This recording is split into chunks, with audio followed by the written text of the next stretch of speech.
ehihie ọma ndị nke m abịagokwa m ọzọ ka mụ na unu nọkọrịta n'ụbọchị nke tata. Kedu ka unu n'ụbọchị si eme? Na nke bụ eziokwu, ọrịa COVID-19 nke a akụsagokwara ọtụtụ mmadụ ihe. Ya bụ ọrịa etinyegokwa ọtụtụ n'oke echiche n'ihi na ha amaghịzi ihe echi ga-eweta. N'agbanyeghị ihe nke a, ọ dịkwara anyị ichepụta ihe ga na-eme anyị obi aṅụrị.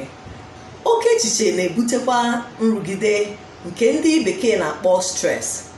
Etu anyị ga-esi mara na nke a na-abịakwutezi anyị bụ oke isi ọwụwa ga na-awa anyị, ike ọgwụgwa na-agwụkwa anyị mgbe dum, anyị na-echefukwa ihe, ahụ ntakasị maọbụ ahụ mgbakasị ma obere ihe mee, n'abalị ụra ama na-adị anyị n'anya, obi anyị na-etikwa gbimgbimgbim ka ebe a na-asụ obi.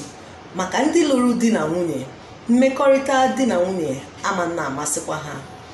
Ọ dịkwa oke mkpa na ya hapụghị onwe anyị ka anyị danye n'ọnọdụ a, maka na ya bụ ọnọdụ nwekwara ike ibutere anyị ọrịa nke ka njọ dịka ọbara mgbali elu nke a na-akpọ high blood pressure n'olu bekee, oke ibu obesity, nsọ nwaanyị agaghị na-agba etu o kwesịrị, menstrual problems, ịda mba, ihe a na-akpọkwa depression n'olu bekee, maọbụ ihe emekasịcha anyị n'ahụ, ngwọ ya na-akpọ eczema.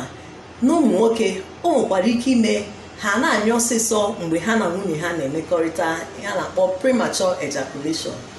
Ọ dịkwa oke mkpa na anyị chepụtara ihe anyị ga na-eme ka anyị gbanahụ ọnọdụ dị otu a, dịka ị na-eme exercise, ịkpọkọtakwa ezinụlọ, chọọ ihe dị iche iche anyị ga na-eme, ya bụgodu ịgba egwu, ịgụ egwu, maọkwa n'ịtụ okwe, ihe ọbụla na-amasị anyị ga-eme onye ọbụla chịrị ọchị. Ikekwa ọrụ dị n'ezinụlọ ka onye ọbụla kete nke ọ ga na-eme. Ikekwa ọrụ dị n'ezinụlọ ka onye ọbụla nwere nke ọ ga na-eme. Ịgbakwa mbọ fụ na ebe anyị si enweta akụkọ anyị na-ege bụkwa ebe kwesịrị ekwesị. Nke kachakwa mkpa, ị na-eri nri na-edozi ahụ. Ka anyị chetakwa na ọ dịrị mụ na gị ibenata otu ọrịa COVID-19 nke a si efe site na ịkwụ aka anyị, ya nakwa ime ihe ndị dị iche iche ndị ọkammụta gwara anyị maka ibenata ya na ịkwụsị otu ọrịa nke a si efe.